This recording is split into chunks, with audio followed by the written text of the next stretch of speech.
is the behavior I observe from my child or teen stemming from a root cause of anxiety, obsessive compulsive disorder, or pathological demand avoidance? So this is an excellent question. It's one I get a lot from parents who are trying to discern what can help their child. And today I'm going to be providing a free training on exactly this question. So for those of you who just joined, we're going to be answering the question together. Is the behavior I observe from my child or teen stemming from a root cause of anxiety, obsessive compulsive disorder, and or PDA?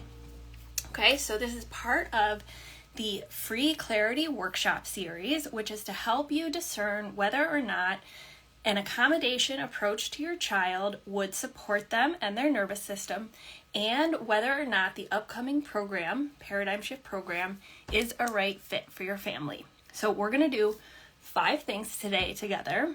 Hi everybody, nice to see you. We're going to talk about 2 surface level behaviors and why they are confused with different neurotypes, which is avoidance and controlling behavior.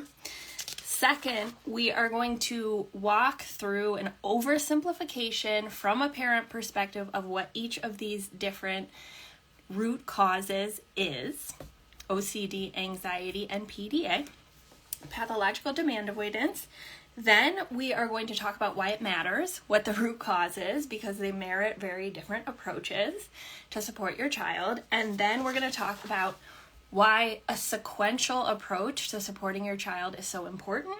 And then we will finish with an open Q&A, which will be focused on this particular question and questions about the Paradigm Shift program. Okay, without further ado, let's get started. Okay, so normally when parents come to me and have this question, it's not always about neurotype specifically. It's often with parents who have already identified that their child has PDA, but they're like, I think they also have anxiety, or I think they also have OCD. How do we discern and unpack what's causing what? And it's a great question. And then sometimes if parents are earlier in their journey, they might actually be asking, I don't know if my child has OCD. They've been diagnosed with OCD because of all this controlling behavior, but maybe they're PDA. I don't know the difference, and I don't know which approach to use because they're different. So that's what we're going to be talking about. So there are 2 types of observed behaviors that usually lead to this confusion. One is avoidance, and one is controlling behavior. So let's first go through avoidance and see how it can play out in these 3 different neurotypes. Okay, so let's take sleep.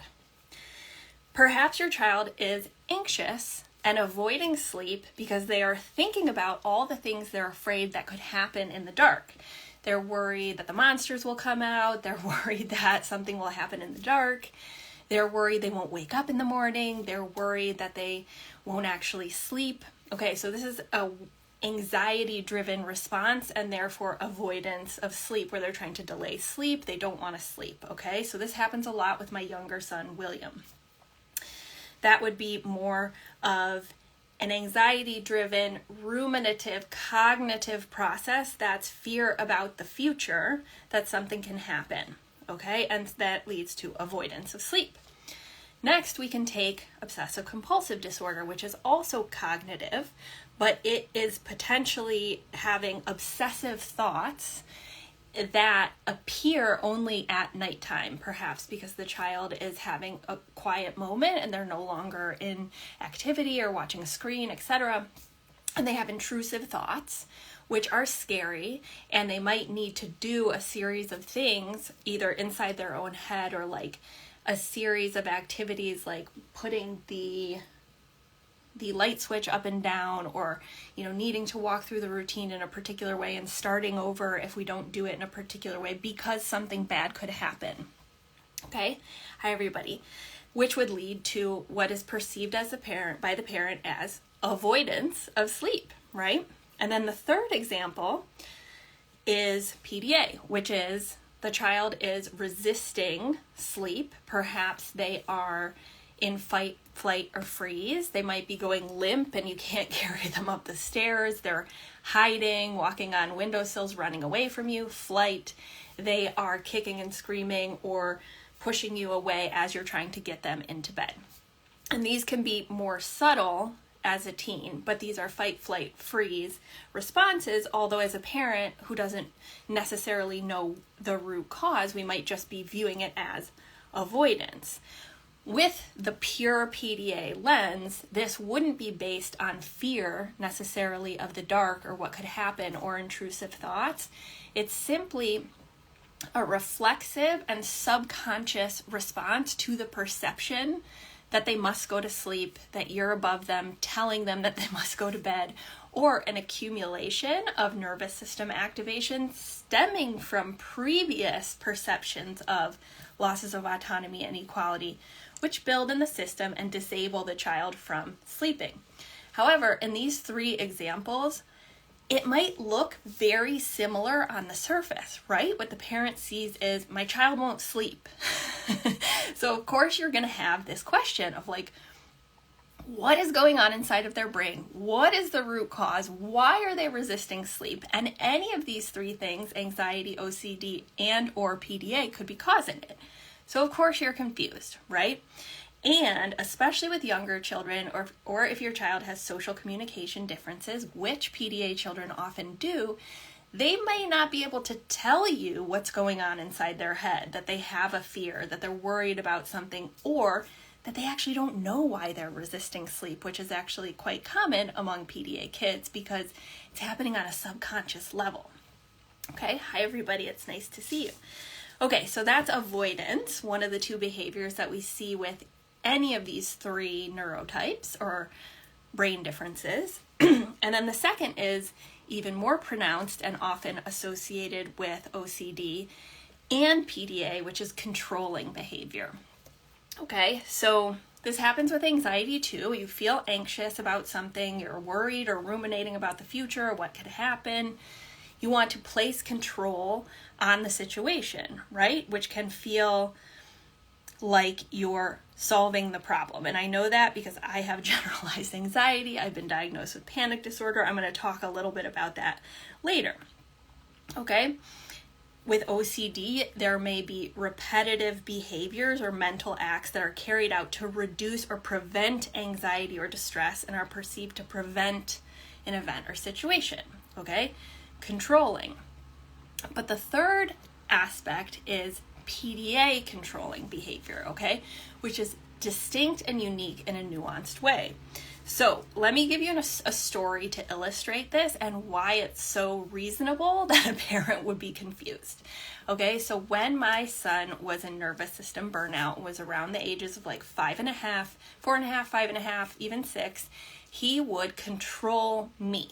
So if I was sitting on the couch, I couldn't look at my phone, or he'd say, "Mama, are you looking? You need to look at the show."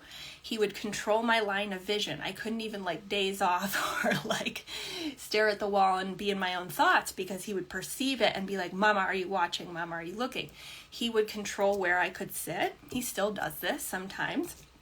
He would control whether or not I could go to the bathroom, whether or not I could eat, and he would also control things like whether and how my younger son William could play and how things could be set up in the house, etc. So obviously, and I had this question too of like, this seems like OCD behavior, which was one of the primary and first lenses we explored. But what this actually is equalizing behavior, okay? So equalizing behavior is the nervous system response that comes from the perception of threat in the body. So with PDA kids and teens, any perception that they are below you or not equal to you, or they don't have autonomy, freedom, choice, it's going to tell their nervous system, hey, we're in mortal danger. Either set off the fight flight response or set off the freeze response. So that's what the nervous system does. It's either, if it's fight flight, the body's releasing adrenaline, cortisol, the metabolism is speeding up, blood is rushing to the limbs. It's an actual physiological response. Or if it's more of a freeze response, we're going to have the blood rushing to the core, away from the extremities, metabolism slowing down, endorphins hiking up, and a whole different process. Okay, but that is all happening inside the body, right? You may see some things if you look very closely about like pupils dilating or like are their hands losing circulation, but it's really hard to see the physiological processes, which is why we often notice first and foremost the behavioral expression of that, which is equalizing, which is the behavior, the controlling behavior the child or teen is engaging in to get back to a place of nervous system safety.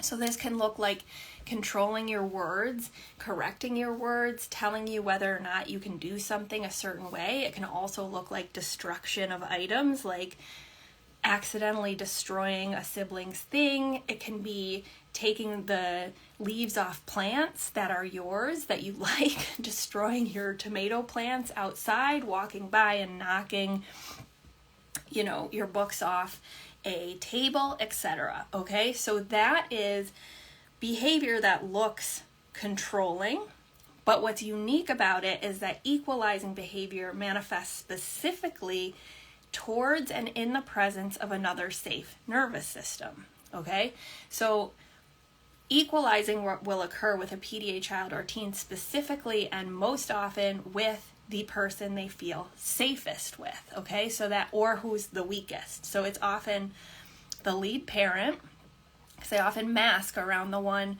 who is still doing behavioral parenting and in school and around the grandparents and around therapy, unless they've reached burnout, in which case they're not masking anymore, or towards a sibling who's perceived as the weakest. Like the amygdala, the limbic system, or part of the brain that's survival oriented, is just perceiving or not safety, and that's when equalizing behavior comes out.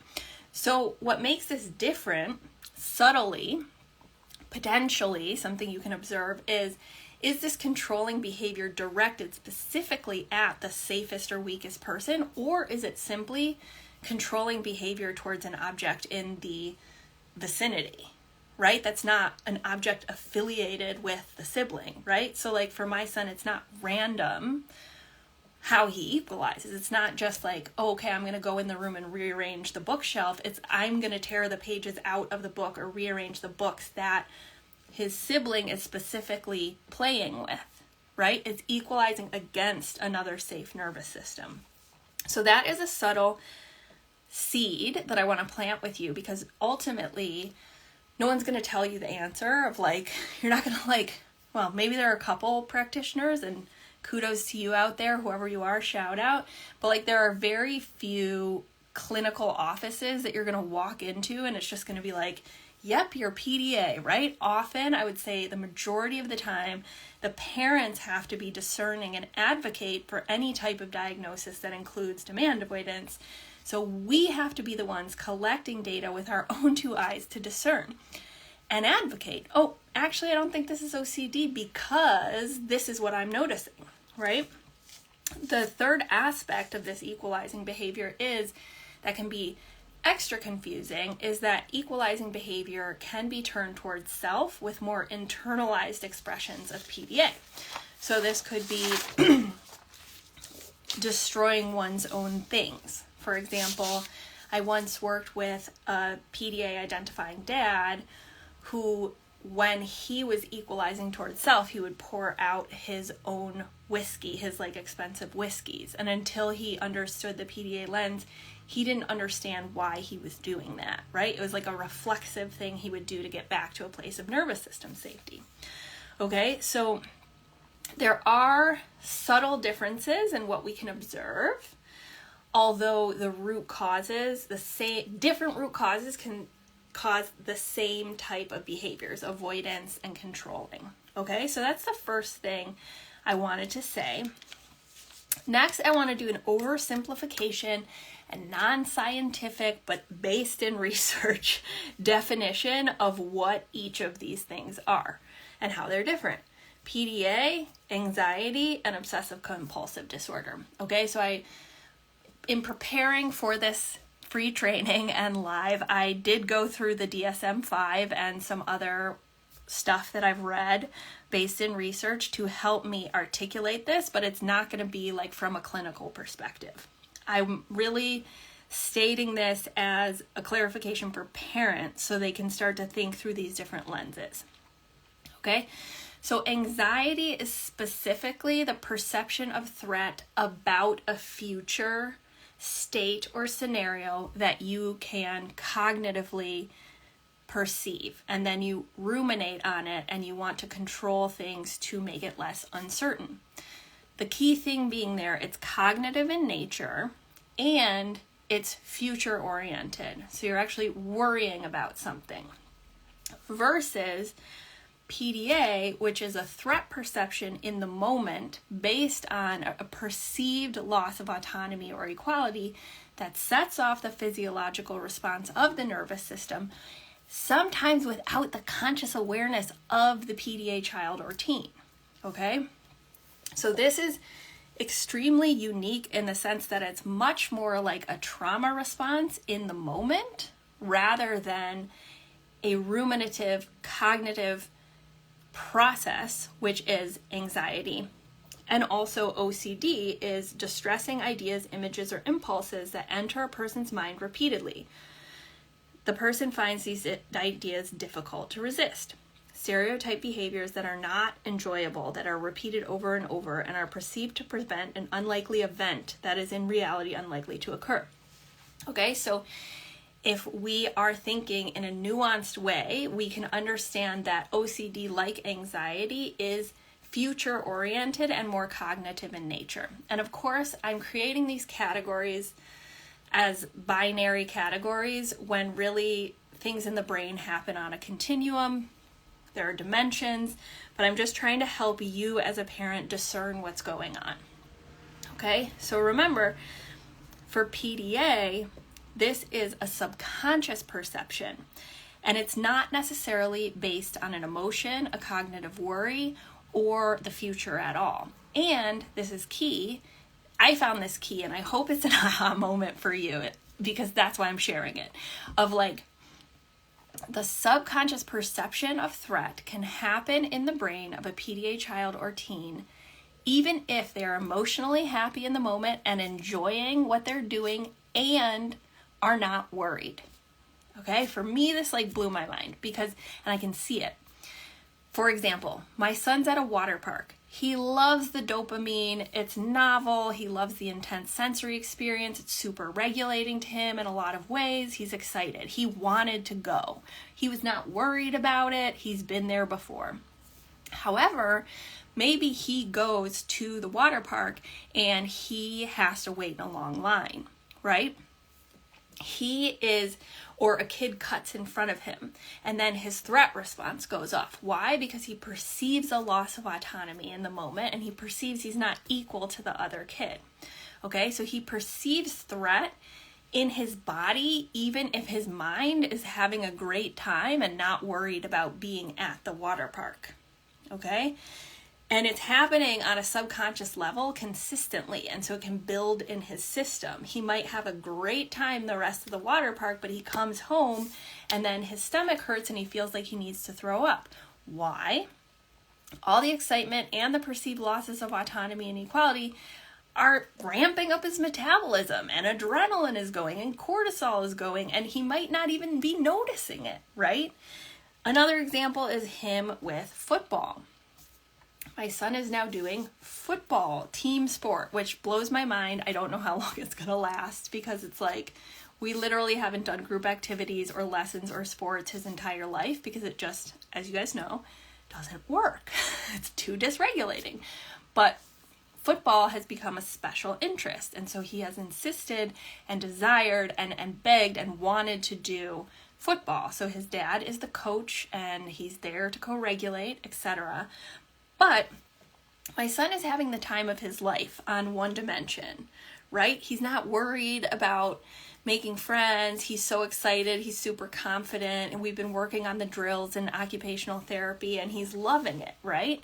But when he's on the field, his brain is perceiving threat because he's not getting the ball, or a kid is grabbing his flag, or he's not the fastest one. And he knows cognitively, like, I might not be the fastest one and we might lose. And like, but in his body, the perception of threat is going off because there's things that activate his nervous system through the perception of losing equality to other kids on the field. Okay? That is very different than anxiety. He has both. Okay? And I'll talk to you guys about how to parse this and discern. Okay, so that's a key distinction in an oversimplified way, which is like the child or teen can be not worried or emotionally upset about something at all, but their brain is still perceiving threat. And this can happen with their own interests, right? Where the novelty of a special interest has worn off, something they really enjoyed before starts being perceived as an internal expectation, loss of autonomy or demand, and then the threat response goes off around something that they used to love, right? This is something that is unique to PDA, in my opinion. Okay, so let me just take my personal story to illustrate how I understand this as well, and then I'll talk to you guys about why I think it matters, understanding the root cause. So I have severe anxiety. I take medication for it. When I was 26, I got diagnosed with panic disorder because I would have really severe and debilitating and dissociative panic attacks. So my anxiety was very much about what might happen. Was I going to pass my prelims? Was my dad going to die when I was away? Was X, Y, and Z going to happen? Was I going to be able to achieve X, Y, and Z? And it would just be like rumination, okay? Then I started having panic attacks, which I believe as a causal mechanism of what's going on in the nervous system is actually the closest my life could approximate to PDA, but I'll say why it's different. My first panic attack was in a law library at Columbia University. I was studying for a class called Conceptual Foundations. I was like reading about democratic transitions in Latin America, and I was just like quietly reading with two good friends, reading their stuff. And all of a sudden, I had chest pains, my heart was racing, I couldn't see straight, tingling up my spine, and I was like, what is happening? I felt like I was like in another dimension. And I went to the clinic on Columbia University's campus and was like, hey, I'm having a heart attack. And they were like, no, you're not. We're going to walk you over to the psychologist, right? And that was my first foray into voluntary therapy, because I did have to go to therapy as a kid because my parents got divorced. Sorry, Mom and Dad. But I didn't really want to do it. But this time I was like, okay, I'll talk to the therapist or whatever. And that's when I like got on anti-anxiety medication, started therapy, started yoga, all the things, okay? So the reason I say those panic attacks were somewhat similar on one dimension with PDA is that it came out of nowhere. I wasn't worried in the moment, and I was actually like pleasantly reading, right? But it was the accumulation of stress over time that pushed me past my threshold, and then I started having panic attacks, which is analogous to what can happen to PDA kids over time if they're not accommodated. The thing that makes it different is that my root cause was not because I was perceiving losses of autonomy or equality. My root cause was because I was a perfectionist and it was all about achievement, right? And I was in this master's program and I wasn't the best, right? I wasn't getting straight A's in like this really hard econ class, and I was like freaking out about it in a different moment, right? But that's different than the perception of losses of autonomy or equality to others. It was like, I need to be perfect or I'm not safe, okay? And then after I had my first son, Cooper, I was diagnosed with postpartum anxiety, depression, and OCD. And so I had a little dabble into the OCD world, which was really about intrusive thoughts, right? Which was about every time I'm trying to care for this baby who won't stop crying, I have intrusive thoughts about throwing him over a balcony or drowning him in the bath, right? these were leading to my avoidance of not being near any high state. I wouldn't go near railings or stairwells, and I wouldn't bathe my son, okay? Because I was having intrusive thoughts. As the therapist says, the fact that you're not acting on them is what matters. But I kept having these thoughts. I also had the thoughts where my husband would leave to go to work, or he would leave to go to CVS to pick up a prescription because I had had a C-section, and I would just have intrusive thoughts about him getting shot. Okay?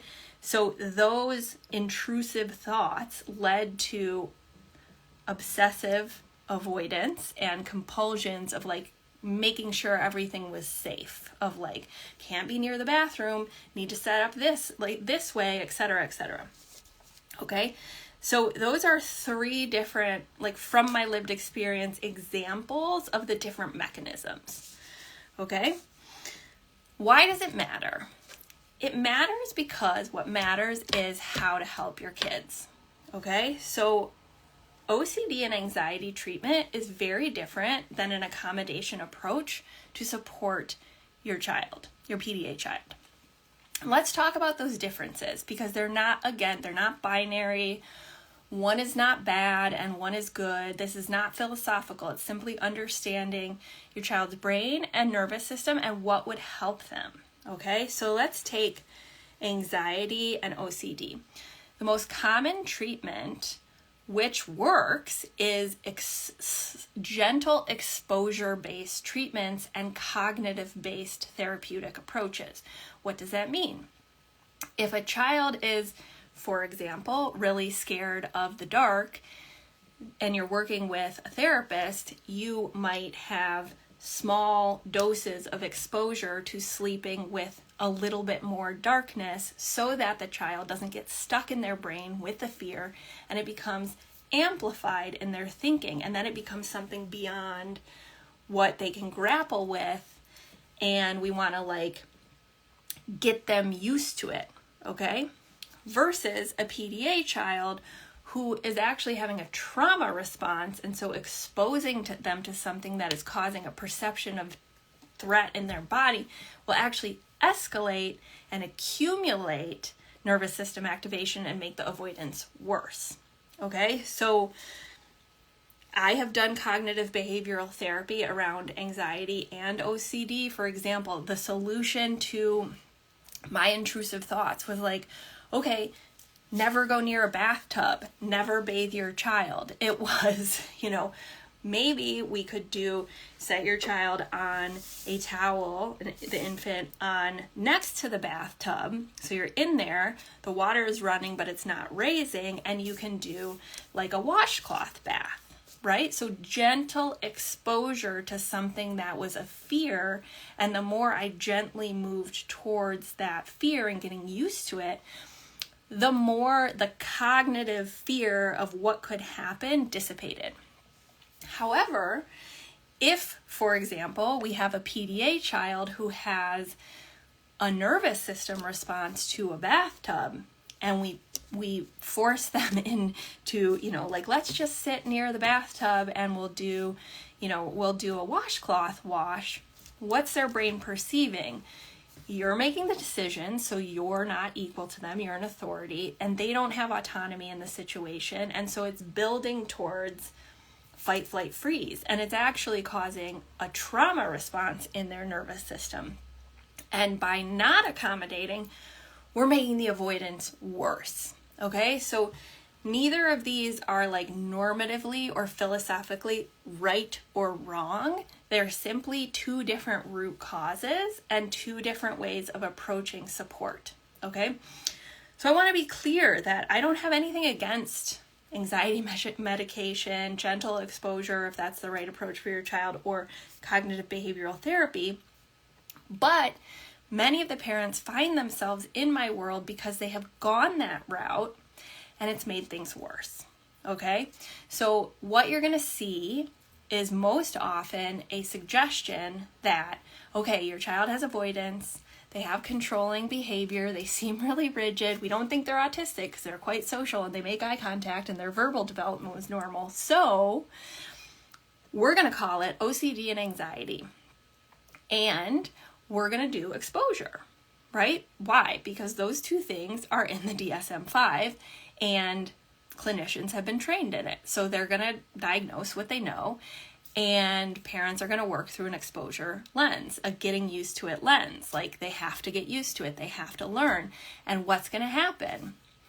It's going to make things worse. Okay? So I want you to tune in to your situation and your child and discern for yourself which is true for my child. Potentially, should we be working through a different lens? And only you can answer that question. So the last thing I want to say in this front is, like, and I said this in the previous Clarity workshop series, which was about, is my child PDA autistic or autistic with a demand avoidance? Okay? It's often more than one thing. It's often they're PDA and they have generalized anxiety. Or I've worked with clients who have children. In fact, I'm working with one now, and I've worked with multiple families who have children who are OCD and PDA. Okay? So often, what parents need to do to move forward and actually start to transform things in order to understand clearly what is actually going on is to commit to a different lens for a period of time and apply it consistently. Okay, so that is why I've designed the methodology I have, which is called the 5A framework. It's why I designed a 3-month program called the Paradigm Shift Program, which is opened for enrollment for the wait list. And I think that's why many of you are here on Wednesday, August 9th at noon, because it gives you an opportunity to gain clarity. It gives you a non-judgmental space to say, okay, we've tried the exposure route. We've tried going through this anxiety and OCD lens, but there is something else here, or we're not sure which is causing which. And so you have the opportunity to experiment in a non-judgmental space and track the data for your own child through an experimental approach, an accommodation approach. Okay, so we learn about the 12 most effective accommodations, and over the long term, we observe. Okay, often when parents, like myself actually, I did a year of an accommodation approach, and then I could see clearly, okay, now that my son's activation has come down, what else is there, right? And there was a lot of anxiety. So what was our logical next step? My logical next step was using the connection, the trust, the communication, all of the things that we had built over the year of accommodating. I could actually communicate with him and be like, I wonder if you'd like to go see a doctor to help with this, because he couldn't leave the house. And he was like, yeah. And so then when we were prescribed anti-anxiety medication, which is different than what, the accommodation approach does for PDA, he actually had a way of being able to take it autonomously, and we could communicate about it. If I had tried to do the anti-anxiety medication a year prior, it would have been a no-go, because he would have resisted, he would have thrown it in my face, he would have screamed, and we would have had no trust around it, and he would have perceived that I was his authority trying to make him do something, okay? The same is true for therapy. This is why I don't have an easy answer to, like, what therapy should my child do? Because it's a sequential question. It's not what therapy, it's first, can we see what is going on with the nervous system, bring down the level of activation so that you can actually communicate and understand your child to discern what therapy might be the best fit. But sometimes that takes a long-term approach, and that is why we have the Paradigm Shift Program, okay? So finally, I want to say that there is a space for some slight gentle exposure, but you can't use it effectively until you know where your child's threshold is. And most of parents, when they come into my world, and this was me too before burnout, their child or teen is so far past their threshold of tolerance that we don't even know what they can tolerate, right? There's the accumulation of threat is so high. So if we apply anxiety and OCD methods, which are exposure, we're just going to keep pushing them past that threshold, versus an accommodation approach to bring them down. They're still going to have activation when they perceive a loss of autonomy and equality, but it's not going to put them into the fight, flight, freeze immediately and disable them from their basic needs, which means we can dance on the edge of resilience. Okay, I know that's become a dirty word in the neurodiversity affirming space, but I believe our children are resilient. I believe you are resourceful, and I believe there is a small space for supporting children by saying you can do this, right? Like this morning, we've been in this approach for 4 years now, and my son was anxious because he could articulate it and say, I'm worried I'm not going to pass my karate class test today. And he was climbing all over me when I was doing my meditation, which is generally what happens because it's like a strewed invitation to come sit on a regulated nervous system. I barely ever get through the whole thing without that happening from one of my 2 kids.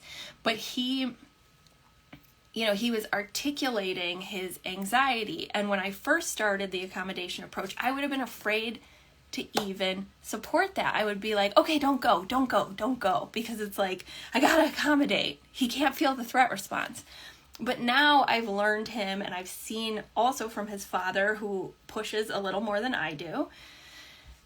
Like sometimes he's like, he wants the support, the co-regulation, the like, no, you can do this, we can practice it, etc. It's discerning. But in order to do that, for many of you, we need to get your child below the threat response. And it sometimes takes like a year. So we have to put conversations about therapy or activities or making them do things on the back burner, because it really is sequential and prioritizing a PDA lens. So if that is you, if that is something you're ready for, and you feel like, as I'm speaking to you, okay, like she's speaking my language, I'm ready to do something different, I'm ready to take action, then I invite you to enroll in the next cohort of the Paradigm Shift program. We're going to be starting on September 6th with the live portion, which is 3 months with me. And enrollment opens first to the wait list on August 9th. So with that said, I want to open it up to questions that are specific to the topic at hand, which is the behavior I observe from my child or teen stemming from anxiety, OCD, or PDA? And or questions that are specific to anything about the Paradigm Shift program, because this is part of a free clarity workshop series to help parents understand if this program is the right fit. But of course, if you've already bought, if you already bought in a previous cohort or are not interested, you're still welcome to be here and learn always. Okay, so let me go back through the questions and see if any of them are related to the topic and or the Paradigm Shift program. Thank you for the waves, everyone. I appreciate it.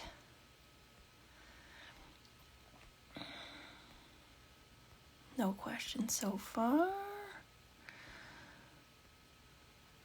This is exactly us.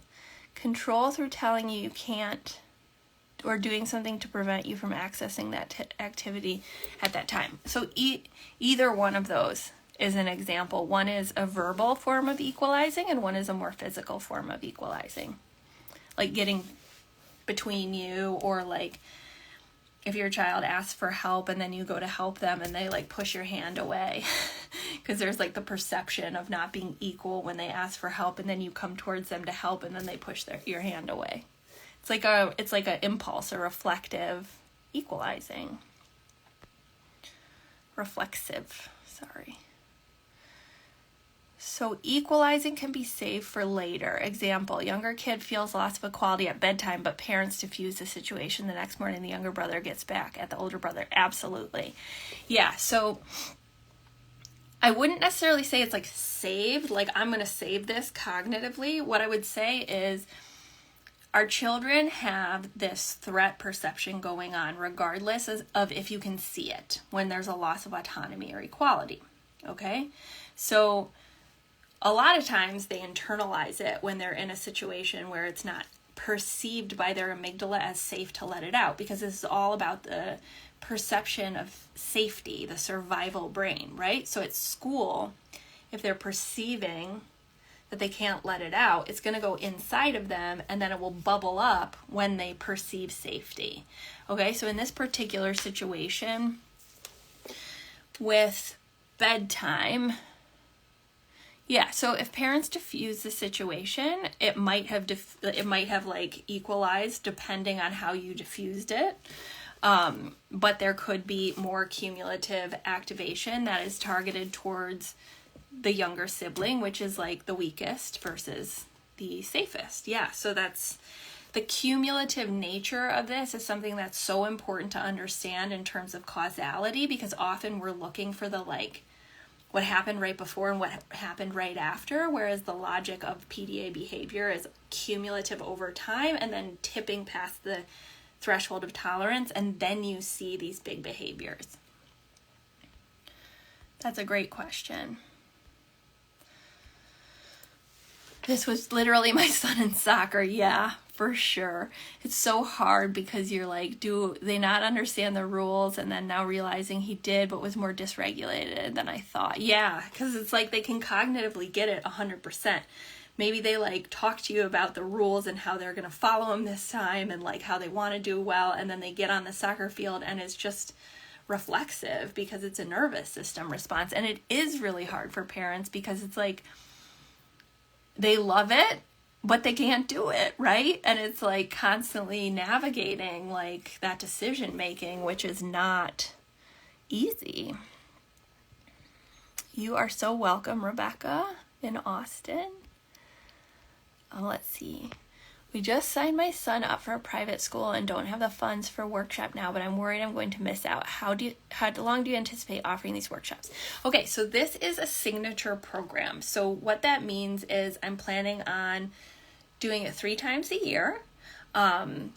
Most likely it will be September, October, November, which is this cohort. And then the next time I'll be selling and launching will be mid to late December. And then there are also scholarships. So there's 10 scholarships, and there might be more next time depending on enrollment. So if you are disabled, BIPOC, in financial need, or single, you can apply for that. We select randomly. So January would be the next cohort, and January, February, March, and then the next one would start in April, May, June. So this is not like a you have to do it now. I also encourage parents to think about like whether they're resourced emotionally to do this program, because it is, you know, it is really about like, okay, now I think my child's PDA, or I know I want to take a different lens, and now we're going to take action on it in a supported community and in a supportive program. So, you know, if you don't join now, there is always an opportunity to do so in a later date. Great question. Yeah. Can the likes of impulsively running in or towards a road or being drawn to danger be an attempt to equalize against the parent? Need to keep him safe. He'll explain the risk after and not know why. Yeah, so I actually think of that as like, so that's a great question. So equalizing behavior I think of as the behavior that precedes full-on fight or flight, right? So like my son also used to run towards the road or runs towards danger, which was, yes, a form of like equalizing, but also literally just flight. Like he was so activated and his nervous system activation was so high that if there was a straw or a tipping point, which could have been just me asking him a direct question or being like, pick up your toy, he would bolt into traffic. And that is truly like a flight response, right? And you're right, he probably doesn't understand or can say why he does this, because it's a subconscious physiological response. And that's why we really have to see it differently than through a behavioral lens or even a cognitive lens. Great example. Haley Harlan says, how to help equalizing behavior beyond just accepting and listening. Okay, so we have in the program a comprehensive approach, but the accommodation module is really about this question. So there's 9 accommodations, And then there are, which are more proactive, which you incorporate into every aspect of your life. And then the responsive accommodations are diffusion, de-escalation, and risk mitigation. So there's lots of different ways we can work towards reducing equalizing behavior with accommodations. And then there's ways we can respond to equalizing behavior. So, that's a pretty complex question, but what I would say is we want to mitigate this accumulation so they're not getting to the point where they're equalizing all the time. And then when it's happening, we can get into more of a diffusion mindset. And I go more into that in the program. My son sometimes gets into these loops where he wants and then doesn't want to do something. Yeah, I call that a cognitive loop. Is that PDA related? Have you ever experienced this or hear about it? Yes, I have. Yes.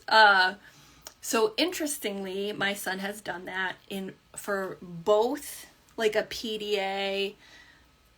I want to stop this activity, but my body won't let me. He'll be playing a video game, but his body won't let him stop, right? He knows that it's dysregulating him, but he can't stop doing it. And so as a parent, you're caught in the if I stop him, it'll be a loss of autonomy and a big panic attack. But if I don't stop him, it's headed down the direct train to panic attack, right? And it feels like a rock in a hard place. This can also be anxiety or OCD related. And this is why it's what I call an empirical question. Sometimes we don't know exactly the underlying root cause. So for a long time, these cognitive loops would be much more PDA related for my son. And then when we worked through an accommodation lens, that really came down. But then he had some loops which were more anxiety induced of I want to go outside, but I can't. I'm afraid of what will happen. I want to go to school, but I'm scared, where it would be a little bit more anxiety driven. And then when the next step, as I said earlier in the live, was working through an anxiety lens and getting medication on board and that understanding, and then that helped with those cognitive loops. But we had to really start with the PDA lens, because that was driving most of his behaviors. Yeah, so it's extremely common. My 8.5-year-old son was diagnosed autistic at age 3. Yesterday he was diagnosed with ADHD and ODD. I believe he's PDA. Do ODD and PDA overlap? So ODD, okay, so let's get out of the diagnosis game for a second and come back to the core of what we're doing here and what matters, which is what helps your kid. Okay. So the only thing I want to point out to you is that regardless of diagnosis, autistic, autistic, ADHD, ODD, the thing to recognize here is that the treatments or supports for ADHD, autism, and ODD are very oriented towards a behavioral approach, which, if you think your child is PDA, are gonna make it worse, okay? Personally, I don't agree. Well, it's not philosophical. I don't think that ODD is an explanatory diagnostic category, because the behaviors that are listed can be explained by so many other things, right? So as someone with a social science background, it's a category that's not explanatory, where we can explain things through the PDA lens. So what I would suggest to you, Angela, is to really focus on what approach am I going to take to these surface level behaviors, which will help you determine what the actual root cause is. Because if you use ODD approaches with a PDA, it'll get worse. And you'll see it with your own 2 eyes, okay? So you'll have the data, and that will tell you it's not appropriate for your child to treat it as ODD, okay? Personally, I think ODD is just a not as good category to explain often PDA behavior, and PDA behavior is rooted with, nervous system activation, not a behavioral disorder. or whatever. Okay, so that's what I would say. If you want to go deeper on this question, I did a podcast episode on this exact question. Is my child ODD or PDA? I also have some TikToks and Reels where I actually like walk you through what the DSM-5 says about the ODD. So I would recommend scrolling on my child's if you feel like that would be helpful. Is jumping into my husband's face every morning when husband, less me, is drinking his coffee, hoping for easy, quiet time to read his phone, concentrate, drink, unwind, anxiety, bid for connection. Yes, and, okay, so like one of the 5 characteristics of PDA, so I look for 5 things. Is there a survival drive for autonomy that consistently overrides other basic needs like eating, sleeping, toileting, safety, hygiene? Is there equalizing behavior, which we talked about earlier in this module? Are they high masking with an asterisk, because some PDAers are not high masking, but often these children are confused for behavioral problems because they appear to be two different children or teens in different scenarios, like very starkly different. Dr. Jekyll and Mr. Hyde. Fourth, the cumulative nature of PDA, which is what we talked about, the cumulative nature of nervous system activation, which is why you feel like you're walking on eggshells and don't know when the meltdown's going to happen, because it's not what happened right before, it's the tipping point. But then 5th, which doesn't get talked about that much, but it's so important, is the constant need for undivided attention. Or, that's how a parent would see it, or the constant need for signals of nervous system safety. Okay, so this is why your child, you can't talk on the phone, do laundry, do the dishes, respond to a text, split your attention without that constant getting in your face, because it's actually a bid for more than connection. It's a bid for safety, right? Because at its root, this is a nervous system disability. Why is it confusing? On the one hand, the perception of a loss of autonomy and equality sets off that nervous system all the time, right? And so what you're going to see is this child who looks very stubborn, willful, independent, wants to do it their way, right? Really like drive for autonomy. But then you give them independence and you're like, okay, go do your own thing, go play by yourself, I'm dropping demands, etc. And then they won't do anything for themselves. They want you to bring them food. They want you to constantly be in the room. They won't let you divide your attention. And that's because their brain constantly perceives threat. So they have this baseline of not feeling safe.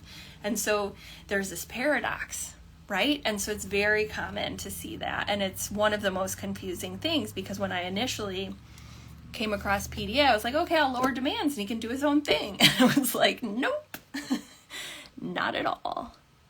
You're so welcome. Do you think medication is always necessary? No. Sorry, my English is not that good. I've heard that medication is often paradoxical. Okay, so I would say empirically and pattern-wise from a very biased sample. Sorry, that's, if your native language isn't English, I should not say it that way. Okay, about half the time from what I've seen with families is that medication is not helpful and can make things worse, and about the other half of the time it makes it better. Okay, so this is not necessarily something that anyone can predict, even your doctor. So sometimes you have to think about things like, how did I respond to medication? You know, because it's genetic, right? So for example, I am on sertraline. My husband is on his own anxiety medication. We've both responded well to it. So it was easy for us to make the decision to try with my son. Other families have done genetic testing to determine this, or working with a trusted medical provider. But absolutely not a silver bullet, absolutely not helpful for every single kid. It's something you want to be very careful about and think through and use your intuition as a parent. High mark with others in school, but flies rage at families. Okay, so that's the high masking, the 3rd characteristic. My son was the same way. Yeah.